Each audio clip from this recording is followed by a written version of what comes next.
Shawn Siegele's updated Dynasty rankings. That is what we're going to talk about today on RotoViz Overtime, looking at the top 200 players according to Shawn Siegele and maybe some of the changes since this article was posted in terms of player performances in NFL Week 3 as we look ahead to the rest of the season and beyond. Shawn, Week 4 right on our door as people listen to this one. Thursday Night Football will have completed, so the Dallas Cowboys and the New York Giants will have played. Hopefully massive games there for CeeDee Lamb, and we see Malik Neighbors continue on that historic rookie season pace. Also hope that no injuries happen, Shawn, that we get through it. And this intro can be presented as it has been when it comes to Friday's edition.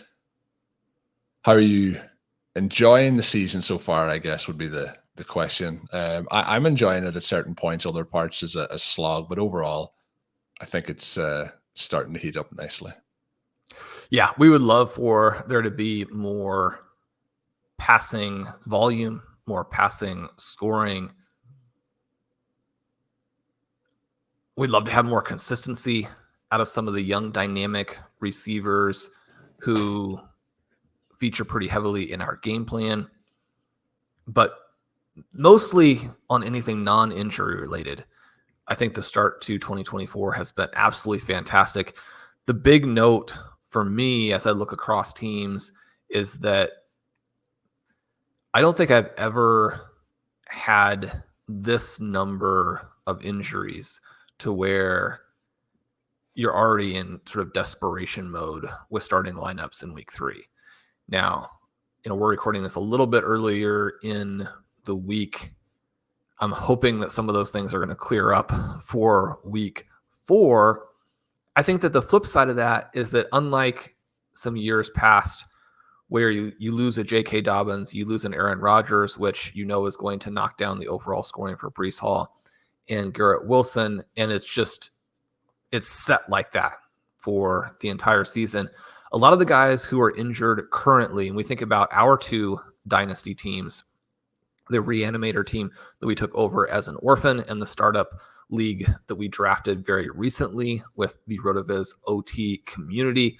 Both of those teams have Kenneth Walker. We're hoping that when he does come back, he comes back 100%, and then it seems like he will be fantastic. So there are a lot of teams here, and think back to the redraft teams that have Christian McCaffrey. You think through the teams that have Jordan Addison, Cooper Kupp, Deebo Samuel, George Kittle. We don't know exactly when all these guys are coming back, but if you can get them through and you've drafted a deep enough, talented enough team that you're still in the mix. Colm, we've had some very negative developments for that team we drafted with the OT community, and yet it is 2-1. We were able to pick up Andy Dalton to flesh out some of the risks that we took at QB. We're through the roof, also took, over the you moon mentioned about Jaden Daniels. And so having Jaden Daniels and Bo Nix both play well in Week 3, that potentially gives us a couple of foundation QBs. So the contrast, the tensions, the excitement about the positive developments, for me, those things are overshadowing the negatives early. And you just have to take this optimism, carry it with you all the time if you can, not just with fantasy, but more importantly in your real life, and believe that you're going to be able to carry some of these teams until you get the full roster.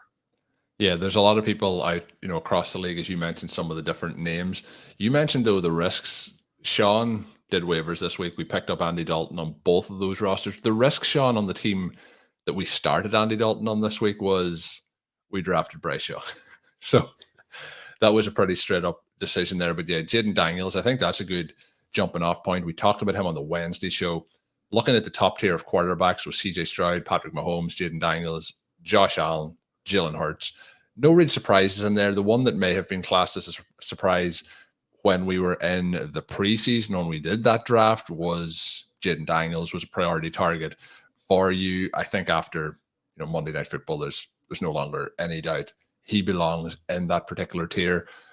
CJ Stroud struggled in Week 3. It's not going to change things in the tier. The question I have with the quarterbacks there is Patrick Mahomes is obviously, probably going to go down as the greatest, if not one of the greatest quarterbacks of all time at this point in the trajectory of his career. But fantasy-wise, we haven't seen him put up huge numbers, the likes of what we see with a Josh Allen or last season, for example, the Jalen Hurts. We've seen him kind of capped a little bit in terms of the upside of the fantasy production. And it's kind of tricky because you're looking at longevity and things like that with the rankings as well from a dynasty perspective. But any concerns with Mahomes in that tier, not really in the tier, but with how the fantasy scoring has actually reflected over the last kind of 12 to 18 months? I think you have to. I think if you're going to ignore some of the negatives, then that unwillingness to process new information or consider new information is going to get you into trouble. I do think that some of the positives with Xavier Worthy make this an offense that's a sleeping giant. I think the same thing with CJ Stroud. Tank Dell hasn't been a difference maker so far for the Texans. I don't think that you are going to get these offenses where you have a competent coordinator, certainly with Andy Reid, probably with the Texans staff, and then you have talent and you have the QB. I think that you just have to be patient. One of the things that makes Dynasty in some ways a little bit easier is that because of the long timelines, you can simply buy low and sell high. And anytime that guys are out of fashion who have just demonstrated a very large sample of elite play, then you just go pick those guys up.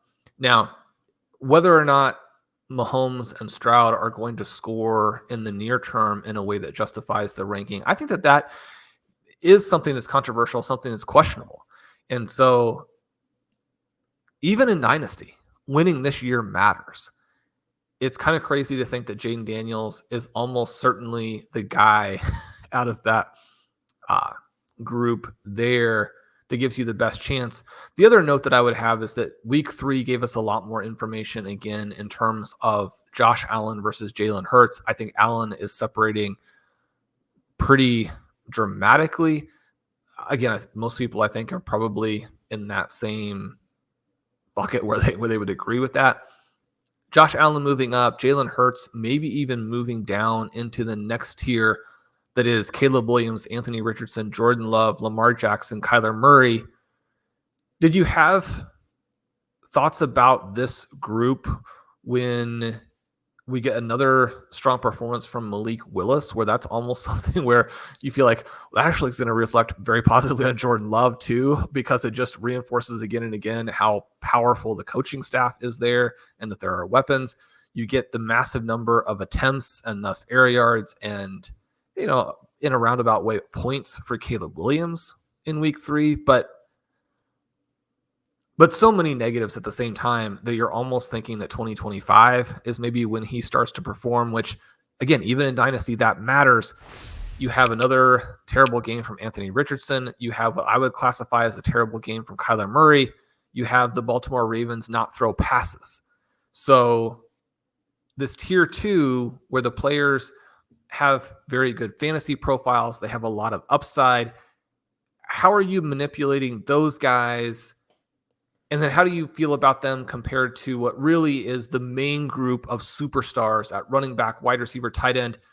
Just as a quick note, the 3 players who go in tier 1 at those 3 positions, I don't think will surprise anyone. And CeeDee Lamb and Justin Jefferson, certainly that part not a surprise. I'm pretty comfortable after week 2 and even with the down week 3, having Brock Bowers up in that group, separated from Sam Laporta and Trey McBride. Again, maybe in some ways more separated after week 3 was very disturbing for Laporta and McBride. Yeah, I think they're all fair. You could nudge some players up into those tiers, but I think the players that are in that tier are fair, and you can't really have everybody then in tier 1. It has to be split out. One of the things you mentioned... you could. I mean, anybody that you think should require 3 first-round picks in trade should move up. Do you have some guys? I mean, Malik Neighbors... Well, I think Neighbors is moving very, very close to it. Now, that could be an overreaction to what we've seen, but I do feel like he's already showing himself at a level that not many people do show. And as a rookie, if he stays healthy here, I think we're going to see one of the all-time great rookie seasons. So I would be, after week 3, moving him into the wide receiver tier. The other changes is obviously Brock Bowers now as the clear tight end 1, Sam Laporta, Trey McBride taking a step down, and that's fair again based on how the season has progressed so far. When you mention the quarterbacks that are in that tier 2, could they be in tier 1? I do think I have some dynasty rosters with Patrick Mahomes, and I'm looking around trying to shop him for the right price, because he is, as you mentioned, a tier 1 quarterback. You don't want to be moving out for less than he's worth. But I do think that the likes of Jordan Love is, I think, going to outscore him this season in terms of straight up as a QB in your lineup. When he's back, when he's healthy, you mentioned Malik Willis, they're going to pass more with Jordan Love. But I do think that he fits the offense that Matt LaFleur, and we give him his flowers on the Monday episode. I think that fits perfectly. So I think that by the end of the season, he's somebody who will be in that tier 1. So you're saying we can add players. Let's add a 6th player. You're moving Jordan Love up. I think that's. I think by the end of the season, it's not going to be seen as aggressive. I think it's going to be similar to the Jaden Daniels thought. Like we've seen Jordan Love come in to the NFL, sits behind Aaron Rodgers for multiple seasons. People wonder, is it a wasted pick? Is he a bust? Is he going to be able to play? Has some struggles at the start of last season. Back half of last season, Shawn played some of the best quarterback play that I think we've seen over the last 5 years. But then we haven't gotten a lot of new information for 2020. No, but I just want to be a little bit devil's advocate. I have zero Shawn, Patrick Mahomes. We have new information. We have new information. They did play the Eagles and they did lose to the Eagles. They had, a touchdown in that called back for, a penalty. They had multiple big plays where he is making the play, but there's reasons why they haven't counted. He also had players making big plays in that game, and the offense looked very, very good. They obviously come up short at the end, but I think that what we've seen at the back end of last season is what Jordan Love is. But I'm saying, Shawn, I agree. The Packers are on to a third Hall of Fame quarterback in a row. That is what we're on to. We'll see about that. But I love where you're going with it. The other thing, we talked about in the open, where are we with 2024? I mean, Jordan Love was the guy for me in terms of who you had to target at QB. Now, I've got plenty of Jaden Daniels, plenty of CJ Stroud, somewhat unfortunately at this point, plenty of Caleb Williams, which kind of works in both directions. But I mean, Jordan Love was the guy. And so now at QB as well, you're waiting for him to come back. You feel like these rosters are going to explode. I just, want to point out there's some concern they'll bring him back early. And then you've got to be a little bit more conservative, and he could get re-injured. I mean, you can always get injured.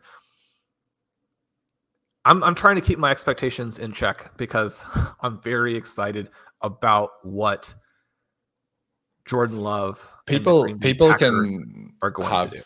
People can have Caleb Williams in this conversation if they want. That tier of Williams, Richardson, Love, Jackson, Murray.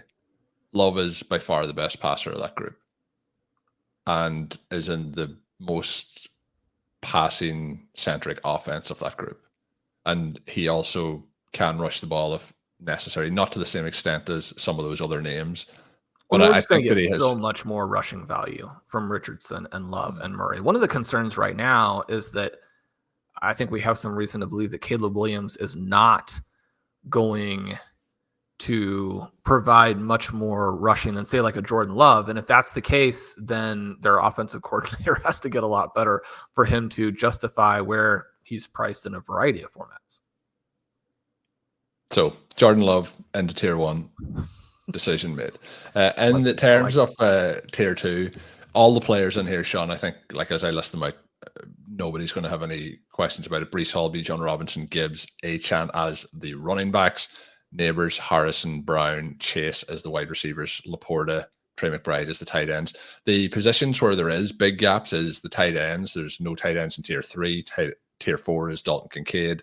Then we get down into tier 5 with 4 names in there. We may get to that on the show, but the running backs are kind of similar, where tier 3, Kenneth Walker, Christian McCaffrey, obviously, as we're recording this, still waiting to hear what the outlook on McCaffrey is, traveling to Germany for some additional potential treatments on tendinitis.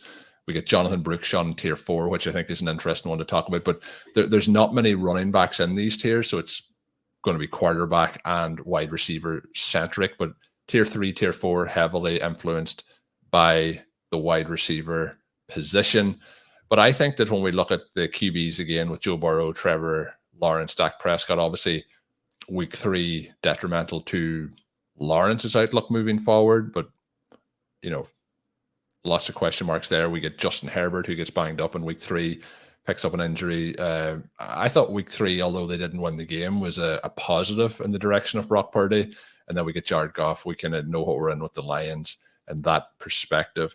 I think all the names again in there are fair. I feel like maybe there isn't as much separation between the tier 3 and tier 4 group there overall. I'd be quite happy to have Purdy or Goff versus the names above if I'm constructing a roster. The wide receivers, though, Shawn, I think again, all names that you would expect to have in there: Collins, Wilson, Nakua, Flowers, Rice, Worthy, Reed, Olave, AJ Brown, Brian Thomas, Devontae Smith, Tank Dell. I think, though, I was hyping up obviously the Packers quarterback. I think Jaden Reed has looked great even in his absence, although the work is obviously limited. But I think if we get a turnaround here from Garrett Wilson, he's basically been, marked. We talked about Jefferson getting extra coverage and things like that. They've pretty much wiped Garrett Wilson from the game plan a couple of times here for the New York Jets.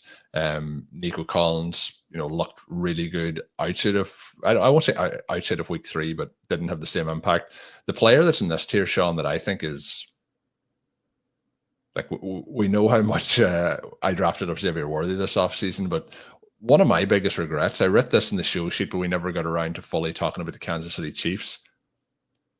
Rashee Rice at the start of the offseason was a player in BBM drafts. I remember we took him in round 2 and people thought it was an outrageous pick. I kind of wish that Rashee Rice was in round 2 because I would have drafted a lot more of him at that particular price. We obviously had the offseason stuff. We have to still factor that a little bit into the dynasty outlook. Rashee Rice, Shawn, should Rashee Rice be coming up close to that tier 2 that we talked about a moment ago? I think you'd make that claim. We do, I think, especially now that we have another week's worth of information, have a bit of separation going here in this tier 3, where players like Collins, who was toward the top, he still is going to be toward the top, but settling a little bit with Wilson and Rice, Nakua, even with the injury, and maybe a Jaden Reed as being separated from Zay Flowers. One of the things that happened in week 3, probably pretty devastating for Flowers and Mark Andrews, is just the direction that offense went. Now, in the same way that we wouldn't expect the Ravens to be the most pass-heavy team of football as they were trending for a couple of weeks, it's not going to be the week 3 game plan every week, but it's going to be more of that probably than what we saw in weeks 1 and 2. That part, I think, is frustrating to demoralizing, depending on how you look at it. I do think there's a little bit of that as well, where, this game is 28-6 in the third quarter. One of the things, it was against the Dallas Cowboys. I mean, that's one of the problems you have with the Ravens is they're going to do that to people. But they talked about why didn't you pass the ball more? They throw it 15 times. Lamar completes 12 of them. They're very efficient. He has 182 yards in those passes and a touchdown. You have Derrick Henry, who has 25 carries for 151 yards and 2 TDs. We didn't get to this game either, Shawn. The note I had written down was there's parts of this game where it looks like Derrick Henry is swatting flies as he's running down. I love Derrick Henry in that purple. Right? He looks like a superhero. Oh, he's just much more fun than with the Tennessee Titans. Yeah, there's he's just flicking guy, get away from me. It's like little kids trying to tackle him. It's just so impressive, and somebody who we didn't we've never heavily wanted to draft him. Obviously the price in the first round a lot of times, but there's a couple of times over the last 2 seasons where the price seemed just too good to be true. But Derrick Henry dominating still at this point of his career. But what I'm trying to get the point is it's 28-6. They had planned to kind of see this game out. The Cowboys make it look a lot closer at the end. They get 19 points in the fourth quarter. So this game looks a lot closer than it actually was in reality. Right. But again, I mean, that's what you get with the Ravens. They have been like this ever since Lamar Jackson took over. When you have the combination of factors that they have, it doesn't bode well for a lot of passing volume. That doesn't mean there won't be one-offs where they accomplish what we saw the first couple of weeks. They do seem willing to pass in a way that maybe they haven't been in some previous seasons. I do think Zay Flowers is special. What's that? Yeah, Justin Tucker. That's been a bummer. He's been off. We love Justin Tucker. Having him miss field goals, you don't expect to see that.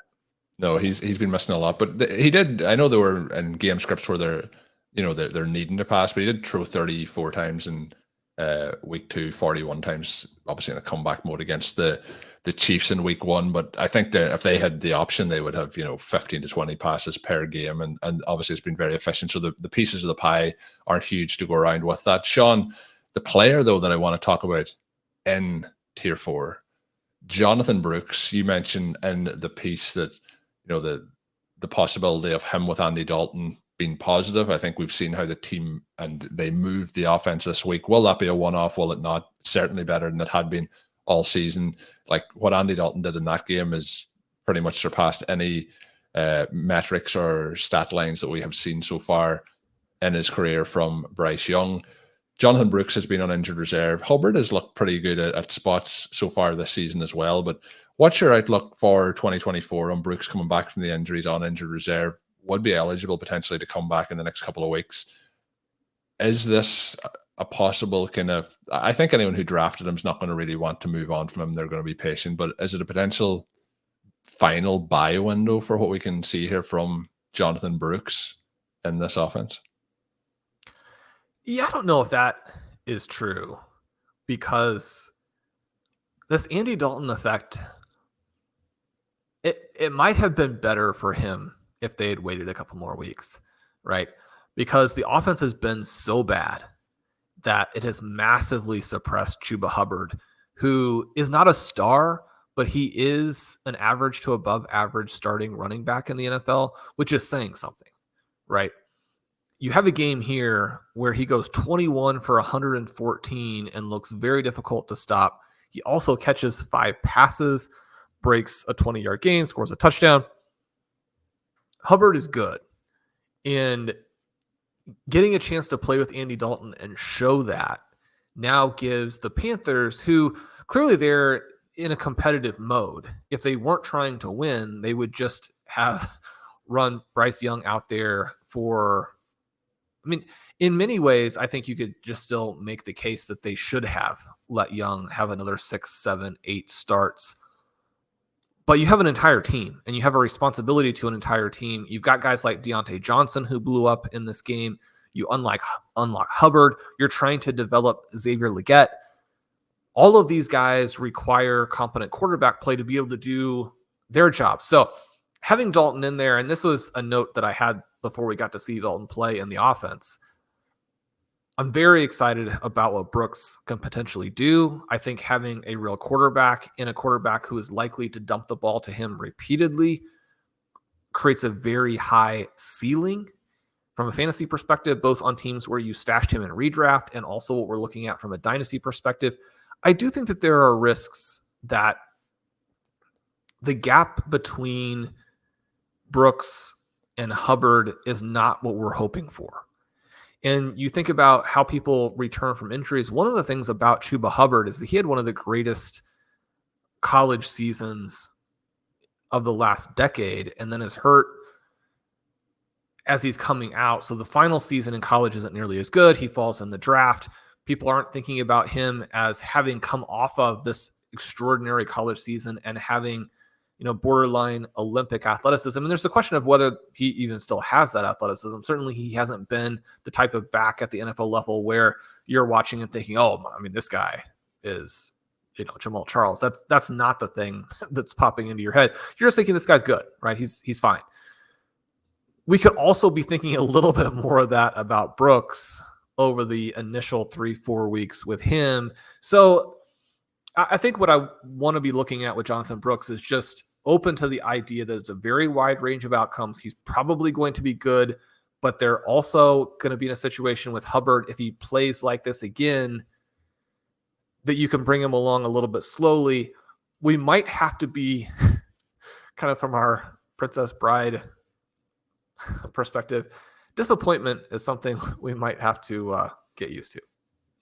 The final couple of players, Shawn, I was going to mention is we do see falls for Mark Andrews and Travis Kelce, and compared to consensus rankings, they would have been lower with your rankings, the RotoViz rankings in general. I think that continues to show the trajectory. These rankings updated prior to week 3.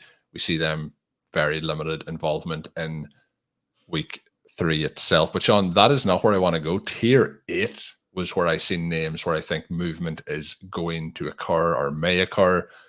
We get 2 running backs here. Bucky Irving, who we talked heavily about on the podcast earlier this week on the Monday edition. If you want to check back to hear the thoughts on that, I think he's heading up. He's getting the escalator up these tiers pretty quickly, I think. Zach Charbonnet, I was impressed with in that Seahawks game. Obviously, Kenneth Walker was out, but he looked really good. We haven't talked about him on OT this week. But the other player, Shawn, QJ, Quentin Johnston, Teir 8, wide receiver. What's your outlook? Are you thinking that he's somebody that we can start to move up, gets in the end zone again in week 3? I think, like, for all things considered, from where he was in the summer, it has to be pretty positive in terms of the movement that we've seen so far through 3 weeks. But Bucky Irving, I think, is the one that is going to take the big step up these rankings. Those 3 players, Shawn, any thoughts that you want to share here after NFL week 3? Yeah, so just to think through and kind of calibrate where we are with this. Tier 7 is a future second in a trade. Tier 8 is a future third. When I was talking about these with Blair, one of the things that he mentioned is he certainly hopes that Bucky Irving and Tyjae Spears are worth more than a future third. I think that when you're looking at those names and Derrick Henry, Aaron Jones, the veterans who are currently scoring are going to be valuable players in Dynasty in certain contexts. These are guys that we, in several cases, did draft onto the startup team that we just put together with the OT community. So when we're able to throw out a starting lineup that includes Travis Etienne, James Conner, Aaron Jones, as we're waiting for Kenneth Walker to come back from injury, as we're waiting for Braylon Allen to perhaps have even more value than he already does, as we're waiting for the Bengals to come to their senses and play Chase Brown. One of the things that we talk a lot about in terms of structure of a startup is that you want to really build a strong receiver group so that you can then pivot and take advantage of some of those running back values. I think that the week 3 performances from Aaron Jones and Derrick Henry were so strong that they easily jump a tier, maybe even 2. The young guys are trickier in that Dynasty is this weird format for running backs where in some ways the veterans are more valuable in Dynasty than they are in redraft, even because you know that the timeline for all of these players, the time frame is going to be so limited that you're really not thinking about your running back position as being more than beyond this year, except for the very best of the best. That's why, as you mentioned, at running back, we have very few players who demand a lot in trade.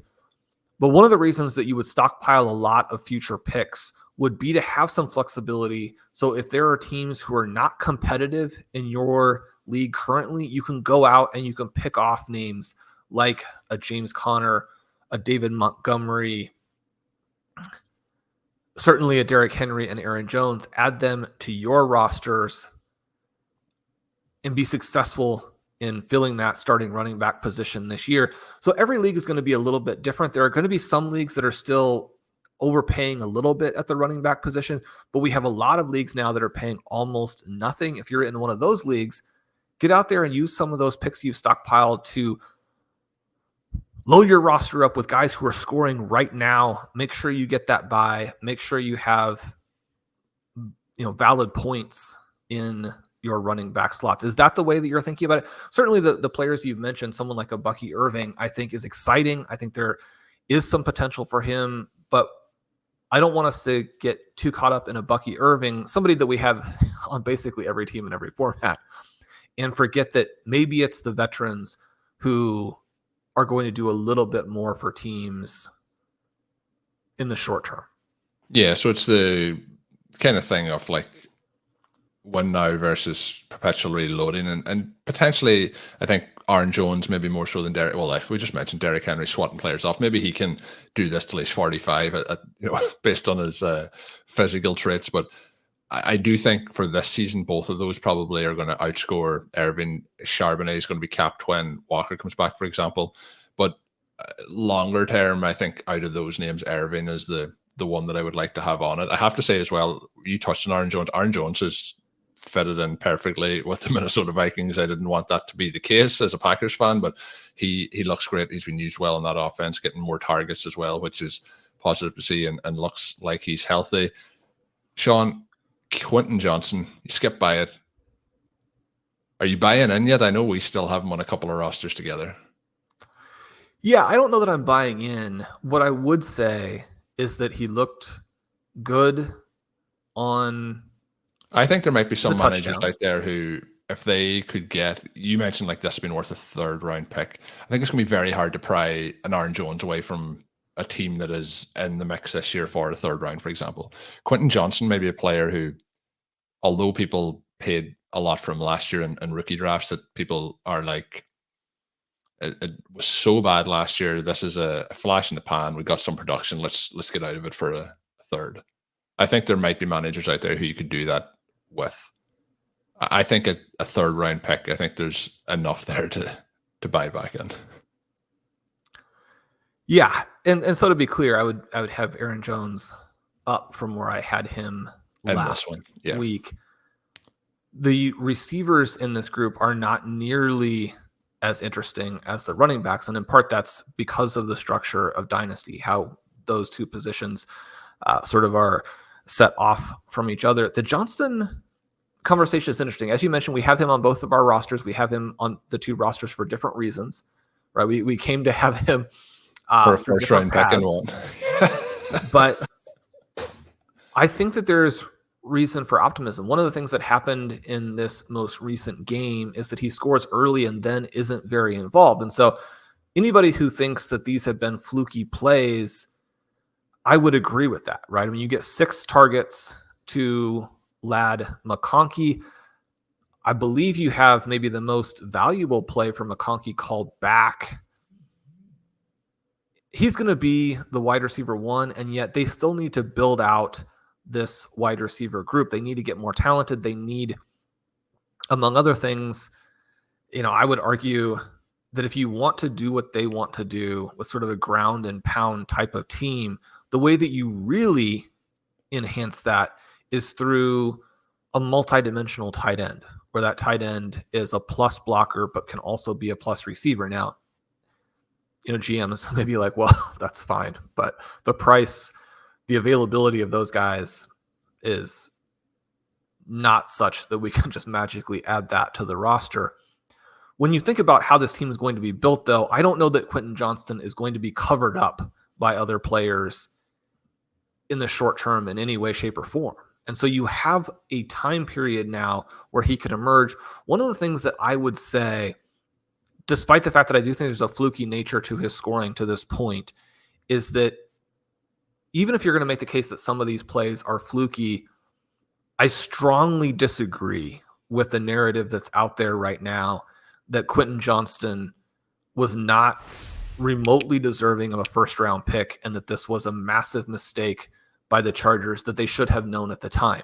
Now, if you want to look through his rookie season and say that was very disappointing, he played poorly, and we now know that he's not remotely in the conversation with the other guys who went in that range, that's completely and totally justifiable.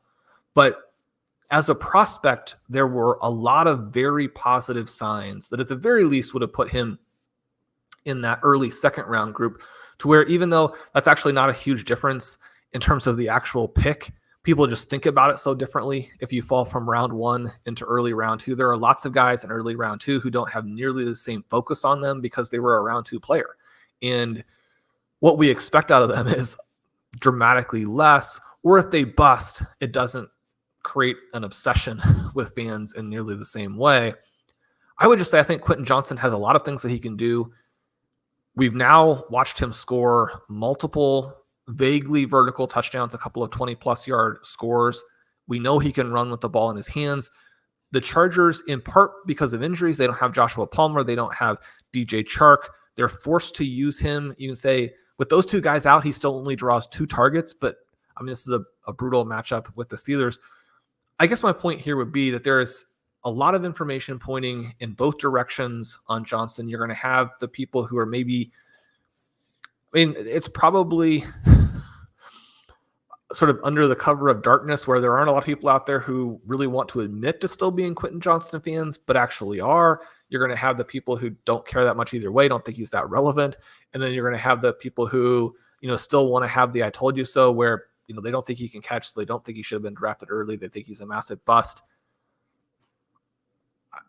I think that the fair evaluation really is somewhere in the middle, where you have to consider the things that he can do well and be encouraged by the fact that in a low volume Chargers passing offense, they've been able to utilize him more effectively this season.